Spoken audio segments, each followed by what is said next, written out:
The alien slave market on the distant station of Varkas Prime was loud and cruel. Merchants shouted over each other, trying to sell their goods. Buyers haggled, laughing as they bargained for living beings like they were nothing more than animals.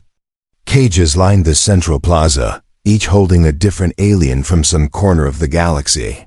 Some were tall and strong, some were small and trembling. All had the same empty look in their eyes. At the far end of the row, under a flickering light, sat a cage that most people walked past without stopping. Inside was a girl, thin and pale, her skin marked with deep scars, one arm missing from the shoulder down. Her hair, once shining silver, was dull and tangled. Her eyes were a strange violet color, but they were fixed on the floor, refusing to meet anyone's gaze. The sign on the cage said only one word in bright red letters: broken. The auctioneer, a fat-skinned merchant with 4 arms, slapped the bars with a metal stick. Next up, we have a special offer, he called out with a mocking grin. A one-of-a-kind alien girl, damaged but still alive, sold as is, no refunds. The crowd laughed, some whispering that she wasn't worth feeding. One alien in the back yelled, "Should be given away for free." The auctioneer smirked and started the bidding at a low price. No one raised a hand. He lowered it again. Still no one moved. "Come on," the merchant shouted. "She can still work small tasks, maybe be a pet, maybe for other uses." His words made the girl flinch, but the crowd just looked bored. Near the edge of the plaza, leaning against a metal post, stood a human man named Daniel Cross. He was quiet, dressed in a worn flight jacket, his eyes hidden under the shadow of his hood. He had been watching the girl for several minutes. He saw the way she sat, still but tense, like a wounded animal ready to run if the cage opened. He noticed the marks on her neck from a shock collar, the faded bruises along her ribs, and something in him tightened. The auctioneer slammed the stick on the bars again. "All right, final offer, half the price. Anyone? This is a rare alien breed, perfect for experiments or scrap work." A few aliens laughed again. The merchant started to turn away, ready to skip her entirely. That's when a voice spoke from the crowd, calm but firm. "I'll take her." The noise in the plaza seemed to pause for a moment. Heads turned to see who had spoken. Daniel stepped forward, pulling a small pouch of credits from his jacket. The auctioneer blinked, then grinned. "Ah, the human wants her. Sold." A few aliens laughed louder, whispering about how foolish humans were. The girl didn't look up, not even when the cage was unlocked. Daniel handed over the credits, then pushed the cage door open. "Come on," he said softly. She moved slowly, as if expecting a trap. Her bare feet touched the cold metal floor. Daniel didn't touch her, didn't push, he simply walked ahead. The alien girl followed, glancing once over her shoulder at the market before lowering her eyes again. As they walked through the market streets, people stared. Some smirked, some made crude jokes. A pair of alien children pointed and laughed. Daniel ignored them all, his step steady. He could feel her hesitation behind him. But she kept following. They passed a food stall, the smell of roasted meat drifting through the air. Her stomach made a quiet sound, but she didn't say anything. Daniel noticed but didn't comment. He stopped at a vendor selling clean cloth and bought a small bundle. Without a word, he handed it to her. She hesitated, then clutched it close like it was treasure. Halfway down the street, 3 tall reptilian aliens stepped into their path. Their scales were dark green, their eyes cold. One of them grinned. "Nice catch, human. How much you want for the broken one?" Daniel's expression didn't change. "Not for sale." The largest alien leaned closer, his breath smelling like rotten fruit. "We can pay more than you spent, triple the price." Daniel stepped forward slightly, his voice low but sharp. "She's not for sale, and you should move." The reptiles stared at him for a long moment, then laughed. "Crazy human," one muttered as they stepped aside. Daniel walked on without looking back. The girl glanced at him once, just for a second, before looking down again. It was the first time she had ever seen someone refuse to sell her. When they finally left the noise of the market behind, the station corridors grew quieter.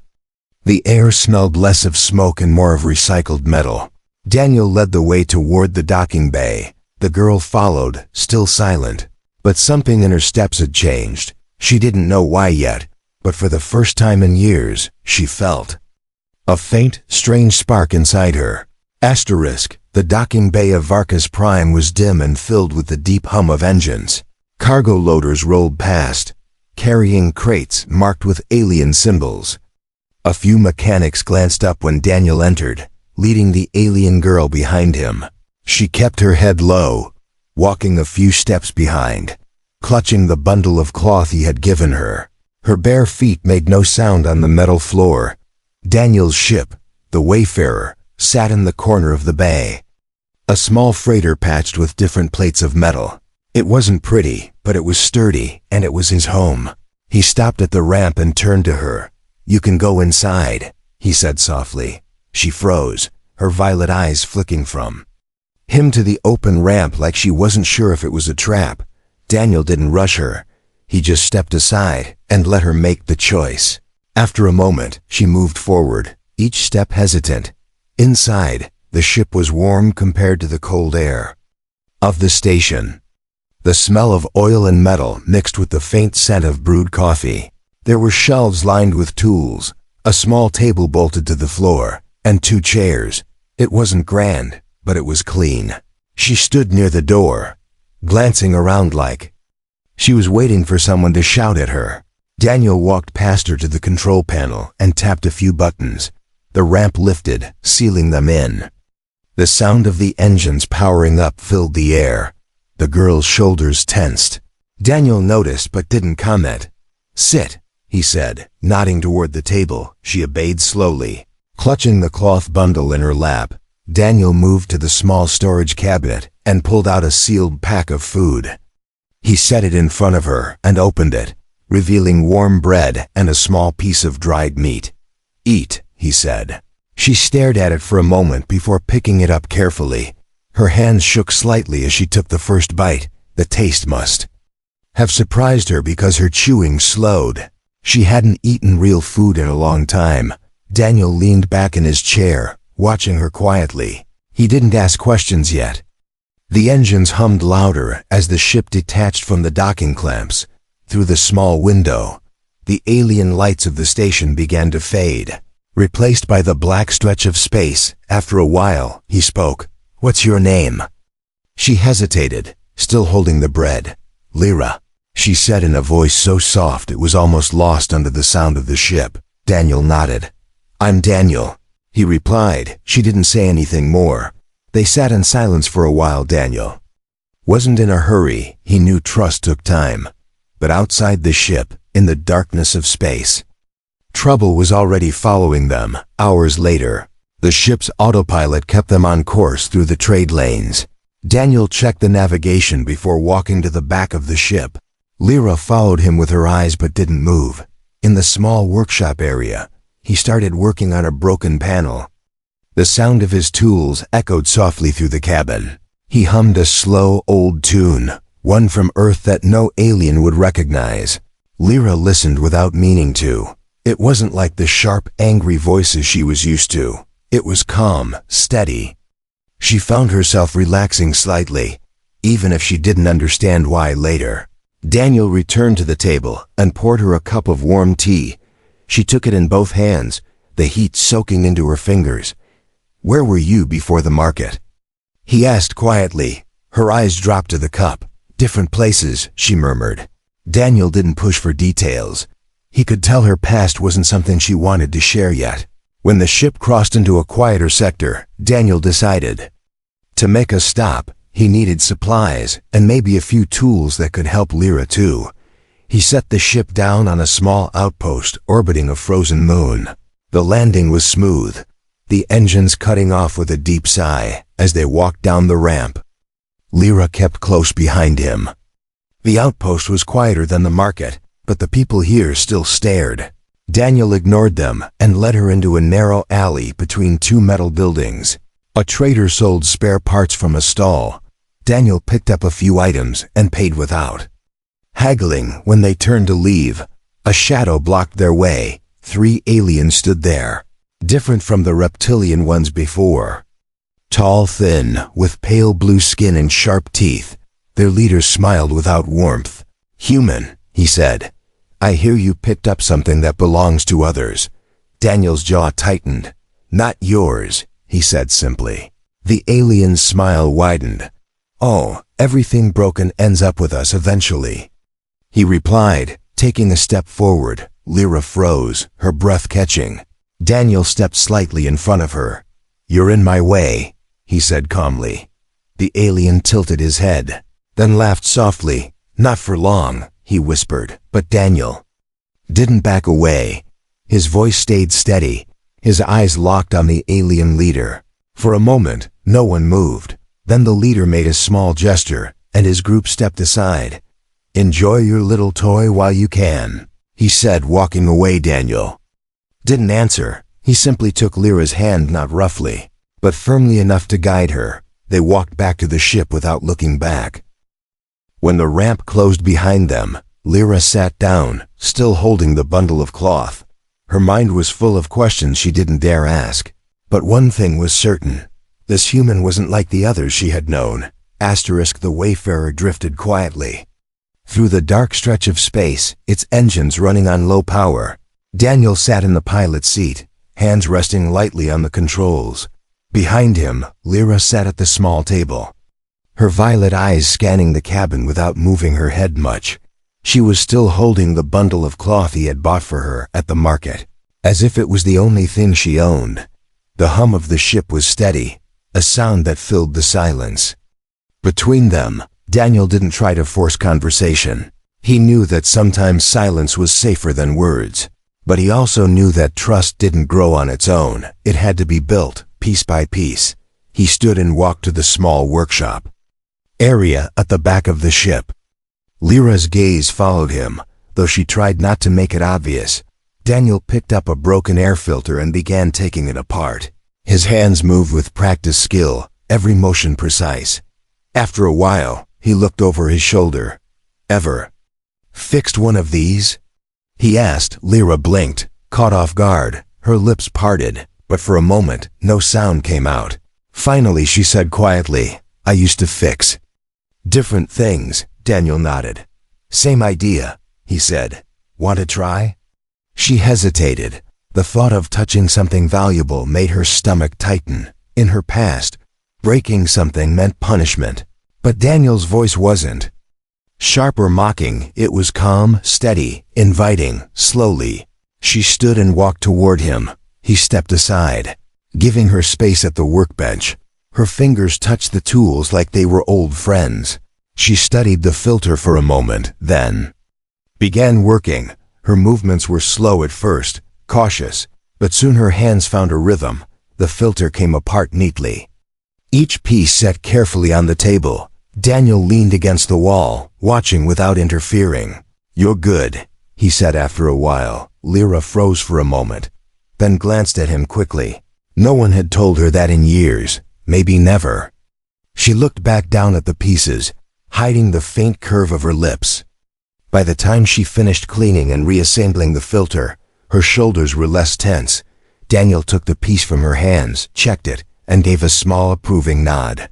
"Perfect," he said simply. The word echoed in her head long after he said it. For a moment, the cabin felt warmer. She stepped back to her seat, the faintest flicker of pride in her chest. Daniel returned to the pilot's chair and set the ship's course again. Outside, distant stars slid slowly past the windows. Later, he placed a bowl of stew on the table in front of her. It was simple food, vegetables and small bits of meat, but it was warm and real. She ate quietly, her eyes occasionally lifting to glance at him. She didn't understand why he was doing this, why he hadn't tried to sell her, or hurt her, or use her like the others before. After dinner, Daniel began running a diagnostic check on the ship's engines. Lyra sat nearby, watching the small green and yellow lights flicker on the screen. For the first time, she found herself curious. "What's wrong with it?" she asked softly. Daniel glanced at her with a small smile. "Nothing serious, Just making sure it doesn't quit on. It's in the middle of nowhere, she nodded, her eyes following the blinking lights. Daniel noticed her interest. Want to learn?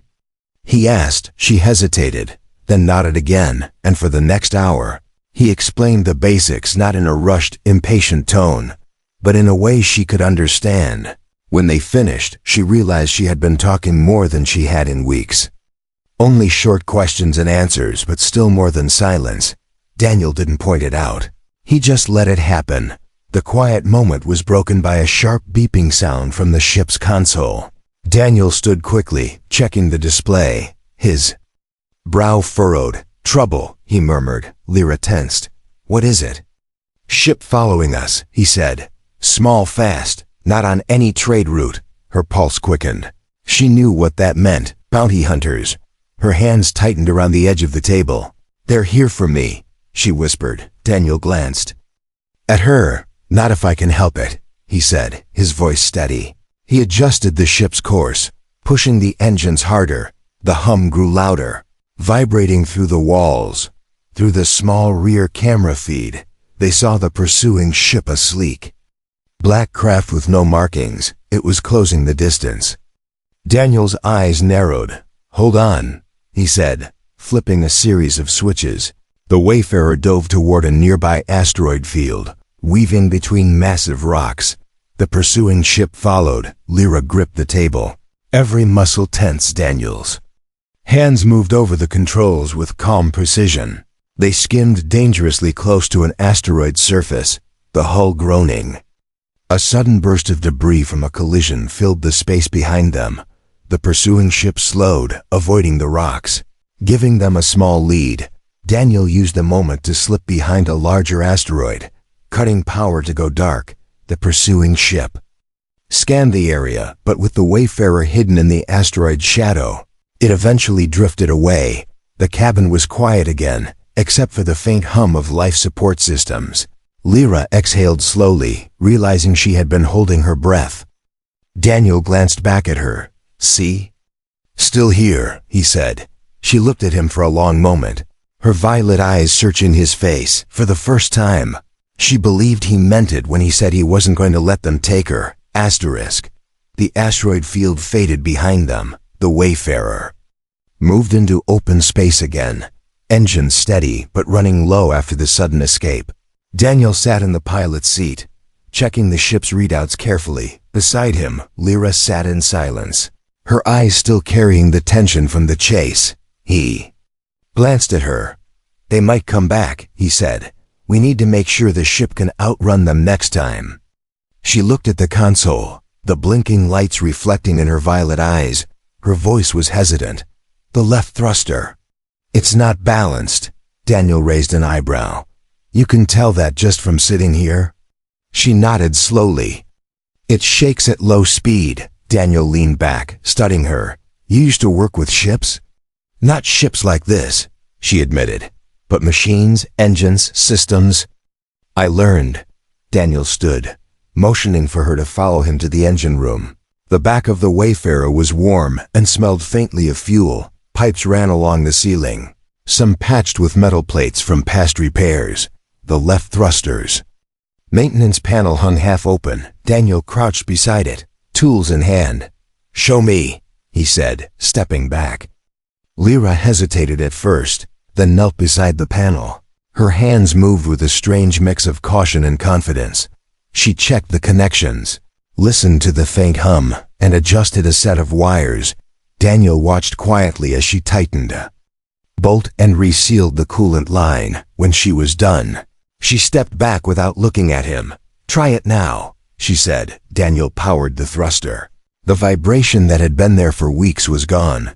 His eyebrows lifted in genuine surprise. That's perfect, he said. Lyra didn't answer, but her lips curved ever so slightly. It was the smallest smile, but Daniel noticed. You could have told me this sooner, he teased lightly. I didn't know if you'd believe me, she said. Softly, Daniel shook his head. Lyra, after that, I'd believe you could fix just about anything. She looked away, but the warmth in his tone stayed with her. No one had spoken to her like that, Before, not with respect, not with trust.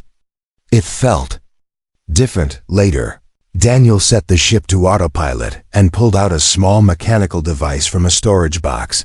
It was a broken navigation beacon. Its circuits burned out. He placed it on the table. "Think you can bring this back to life?" he asked. Lyra tilted her head, examining the parts. "Yes," she said without hesitation. He raised an eyebrow. Confident, she met his gaze. "It's easier than the thruster." Over the next hour she worked. Her movements were precise, her fingers quick as she replaced components and rewired the core. Daniel occasionally offered a tool but didn't interfere. When she finally powered it on, the beacon's light glowed steady and strong. Daniel smiled. "You've just earned your place on this ship." She blinked, unsure how to respond. "You mean, as a mechanic?" He shook his head. "As someone I can count on." The words settled deep in her chest. For a moment, she didn't know what to say. Before she could answer, a faint alert pinged on the ship's console. Daniel walked over. Frowning at the screen, a new message had arrived through a secure channel. It wasn't from any trade authority, it was from a private network. The sender's ID was hidden. He opened it, and a short line of text appeared. "Return the girl. And you live." Lyra froze when she saw it. Her voice was barely a whisper. "They found us." Daniel's jaw tightened. "They're not getting you," he said firmly. He closed the message and locked the communication system. "We'll need to make some changes to the ship," he said, turning to her. "What kind of changes?" she asked. "The kind that make it harder to catch us," he replied. And so, together, they began working. Lyra surprised him again. Not only did she know how to repair engines, she also understood how to reprogram certain systems. She bypassed the ship's standard tracking signature, replacing it with a false ID. She even suggested adding heat dispersers to hide their engine output from scanners. Daniel followed her lead, handing her the tool she asked for. In that moment, he realized she wasn't just good with machines, she was exceptional. When they finished, Daniel wiped the sweat from his brow. "You could have been an engineer on a capital ship," he said. "I was once," she replied quietly. "Before." She didn't finish, and Daniel didn't push. Instead, he simply said, "You're not broken, Lyra." Her eyes widened. At the words, no one had ever said that to her before, not once. The ship hummed steadily under their feet. Outside, the stars stretched endlessly. For the first time since he bought her from the market, Lyra felt something unfamiliar. It was small, fragile, but growing. It was trust. The Wayfarer floated through the deep black, its engines running quieter than ever after Lyra's adjustments. Daniel sat in the pilot's chair, scanning the radar display every few minutes. Lyra was beside him, checking the readouts of the new heat dispersers she had installed. Everything seemed calm, but there was a tightness in the air. Both of them knew peace in space never lasted long. Lyra leaned back slightly, her violet eyes focused on the endless stars beyond the glass. She didn't like the feeling in her chest, the one that told her something was coming. Daniel noticed her silence and spoke without looking at her. "You feel it too, don't you?" She nodded slowly. "They're still looking for me." The radar gave a soft warning beep. Daniel leaned forward, his eyes narrowing. A single dot appeared at the edge of the screen, moving faster than a standard cargo hauler. It wasn't broadcasting any ID. "That's them," Daniel said quietly. Lyra's hands gripped the edge of the console. "It's the bounty hunter," she whispered. Daniel adjusted the ship's course, aiming toward a nearby debris field. "We'll lose them in there," he said. But before he could even enter the coordinates, a sharp burst of static came through the comms. Then a deep, cold voice filled the cabin. "Human pilot, you have something that belongs to me." Lyra's breath caught. The voice was calm, almost polite, but it dripped with danger. Daniel didn't answer. Instead, he cut the communication channel and pushed the throttle forward. The Wayfarer surged ahead, stars blurring past. The pursuing ship responded instantly, closing the distance. It was sleeker and more heavily armed, designed for speed and capture. Daniel knew they couldn't outrun it in open space. "Strap in," he told Lyra, his tone leaving no room for argument. She quickly locked herself into the co-pilot's seat. The hunter's ship fired a warning shot. 2 bursts of bright energy streaked past their hull. The blast lit the cabin in flashes of white and red. "They're toying with us," Lyra said through clenched teeth. Daniel's eyes stayed on the controls. Not for long. He dove the Wayfarer sharply to the right, skimming past a cluster of floating wreckage from an old battle. Metal shards scraped across their shields, sparks dancing across the edges of the view. The hunter's ship stayed on them, weaving through the debris with practiced ease. "They know these maneuvers," Daniel muttered. "They won't stop." Lyra replied, her voice tight. Then the hunter's voice came through again. "You can save your own life, human. Just leave the girl in a pod, and I'll let you go." Daniel didn't hesitate. "Not happening," he said, his voice cold. Lyra's head turned sharply toward him. No one had ever refused an offer like that for her before. The bounty hunter's ship fired again, this time hitting their rear shields. The impact rocked the Wayfarer, making the lights flicker. Daniel's hands moved quickly, rerouting power.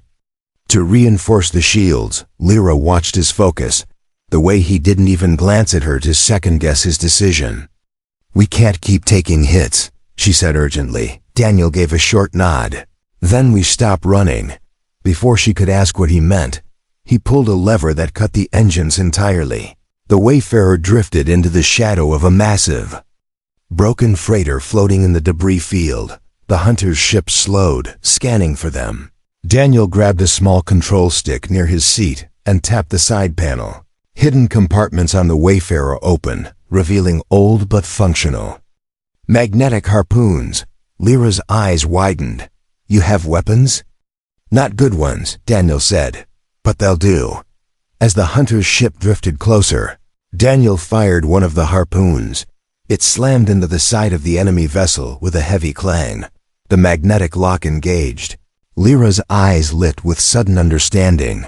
"You're tethering them?" Daniel smirked. "More like reeling them in, using the ship's winch system." He pulled the hunter's ship closer. The enemy fired, but the shots went wide in the close quarters. When they were near enough, Daniel cut the tether and blasted full power in the opposite direction. The sudden force sent the hunter's ship spinning into a cluster of floating wreckage. A bright explosion flared as debris slammed into its hull. Daniel didn't wait to see how much damage was done. He pushed the Wayfarer to full speed, leaving the debris field behind. Only when the radar was clear did he slow the engines. The cabin was filled with the sound of their breathing, the adrenaline still rushing through them. Lyra unclipped her straps, her hands trembling. "You didn't have to do that for me," she said softly. Daniel turned to her, his expression firm. "Yes, I did." For a moment, she just stared at him. Then, without thinking, she whispered, "Why?" Daniel's voice was steady. "Because you're worth more than they'll ever understand." Her throat tightened. She turned away, staring at the stars.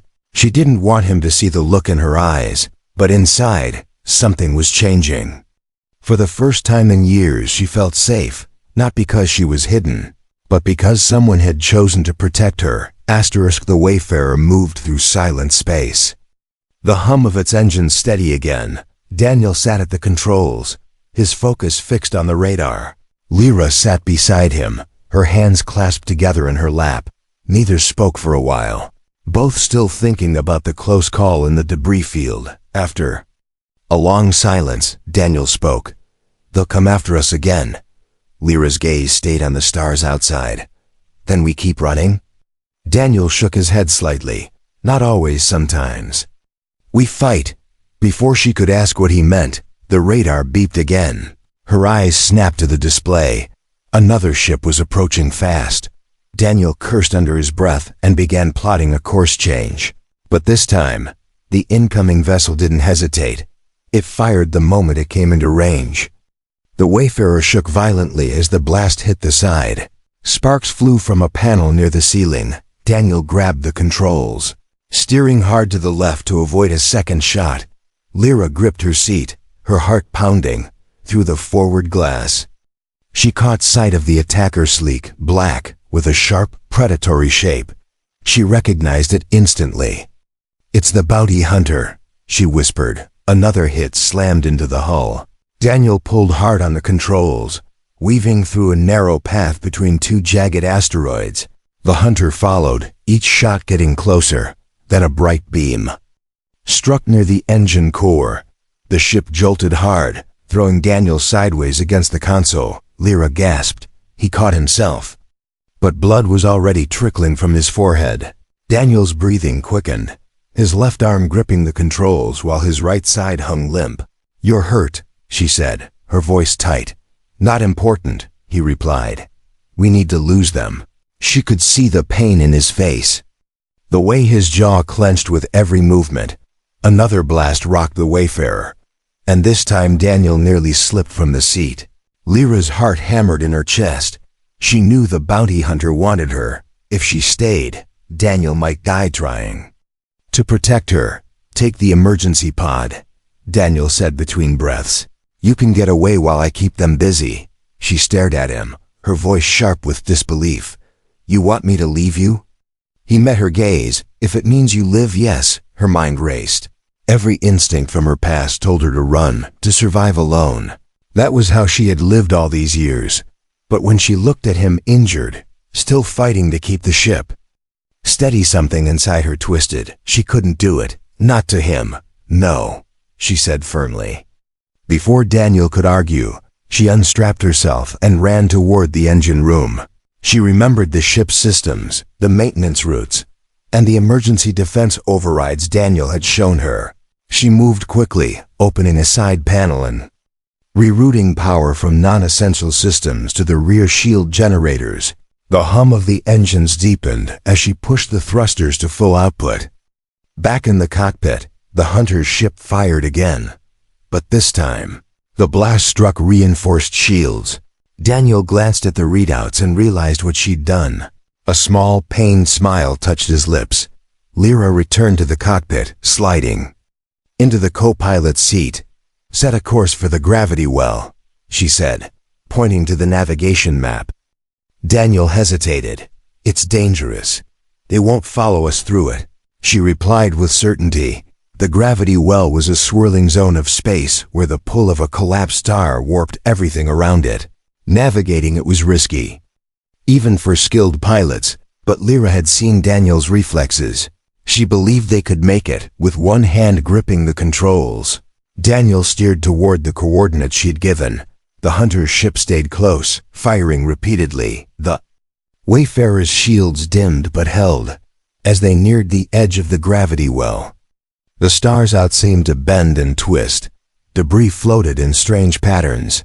Caught in the pull, the bounty hunter fired one last time. The blast scraped across the hull, leaving deep scorch marks. But the hunter slowed, unwilling to follow them into the swirling danger ahead. Lyra watched the radar until the pursuing ship finally turned away. Disappearing into the distance, Daniel eased the ship out of the well's pull and into calmer space. He leaned back, his breathing uneven. Lyra turned to him, her eyes sharp with concern. "You need medical attention," she said. He gave a faint chuckle. "I've had worse." She shook her head. "You were ready to die for me." Daniel met her gaze, his voice low but steady. "I wasn't ready to let them take you." The words hit her harder than she expected. For a moment, she had no reply. She took control of the ship, letting him rest. And in that quiet moment, she realized she had made her choice. She wouldn't run. Not from the bounty hunter, not from danger, and not from him. From now on, whatever happened, she would face it at his side. The Wayfarer drifted through calm space, far from any trade route. The stars outside looked still, their light steady after days of running and fighting. Inside, the cabin was quiet except for the steady hum of the engines. Daniel sat in the pilot's seat, a fresh bandage on his forehead, his left arm in a sling. Lyra sat in the co-pilot's chair, her hands resting on the controls. They had been flying in silence for a long time, not the heavy, guarded silence from when they first met. but a quieter one, the kind that didn't feel like walls between them. Lyra glanced at him, noticing the tired lines on his face. "You should rest," she said softly. Daniel gave a small smile. "You've been saying that for hours." She looked away toward the stars, her voice almost hesitant. "Why did you keep me?" "Back at the market, you could have bought anyone else." Daniel didn't answer right away. When he did, his tone was calm. "Because when I saw you, I saw someone who had been thrown away, not because she was useless, but because no one bothered. To see what she could still do." Lyra's chest tightened at his words. "No one's ever said that to me before," she admitted. Daniel glanced at her. "Then they've been blind." She let out a faint laugh, not mocking but surprised. At herself, it felt strange to laugh again. They spent the next hours working together on small repairs. Daniel showed her how to recalibrate the long-range scanner. She showed him how to optimize the fuel injectors for better speed. Every small task they did together felt easy, natural. There was no command, no fear, just cooperation. Later, Daniel stepped away to check the cargo bay. When he returned, he carried a small data pad. "This is for you," he said, handing it over. She frowned. "What is it?" "Your citizenship papers," he replied. "I registered you as a free person in 3 systems." Lyra stared at the screen, her breath catching. You made me free." Daniel nodded like it was the simplest thing in the world. "You were never mine to own, Lyra. You can go anywhere now." She looked at him, her voice shaking. "And if I want to stay?" His gaze softened. "Then you stay." The weight of those words sank deep into her. For years she had been passed from one owner to another, her choices stripped away. Now, for the first time, she had a choice. She could walk away into the galaxy as a free woman, or she could remain here in this patched-up ship with the man who had risked everything to save her. She looked at the stars outside. They were beautiful, endless, and full of places she had never seen. But none of them felt like they would mean anything without Daniel in them. "I want to stay," she said quietly. He didn't smile wide or act surprised. He just gave a small nod like he had already known. From that day, Lyra was no longer a passenger on the Wayfarer. She became the co-pilot, the engineer, and most importantly, Daniel's trusted partner. Together, they upgraded the ship, making it faster and tougher. Every improvement carried a piece of her skill and his experience. Slowly, the Wayfarer became more than a vessel, it became their shared home. Weeks later, while traveling through a quiet star system, they landed on a small green planet to rest. The air was fresh, the sky a soft golden hue. They sat outside the ship for the first time in a long while, watching the strange birds circle overhead. "This place is peaceful," Lyra said. Daniel nodded. "Peace is rare. Best to enjoy it when we find it." They stayed there for 2 days, repairing the hull, cleaning the engine vents, and trading small goods with the local settlers. The people here didn't stare at Lyra like she was strange. They treated her like anyone else. It was the first time in her life she felt completely unseen in the way that mattered most. Not ignored, but accepted. On the last night before they left, Lyra stood at the edge of a quiet stream. Daniel walked up beside her, hands in his jacket pockets. She looked at the water's reflection and said, "I used to think I was broken, that I had nothing left to give." Daniel's voice was steady. "You were never broken, Lyra. The people around you just didn't see your worth." She turned to him, her eyes catching the last light of the sunset. "But you did," she said. "I did," he agreed. She smiled then, not the small, cautious smile she had given him before, but one full and unguarded. It was the smile of someone who knew where she belonged. The next morning, the Wayfarer rose into the golden sky. The engines hummed with the smooth balance of Lyra's repairs. Daniel sat at the pilot's seat, Lyra beside him in the co-pilot's chair. The galaxy stretched ahead, wide and full of danger. But she wasn't afraid anymore. They called her broken once, they sold her for nothing.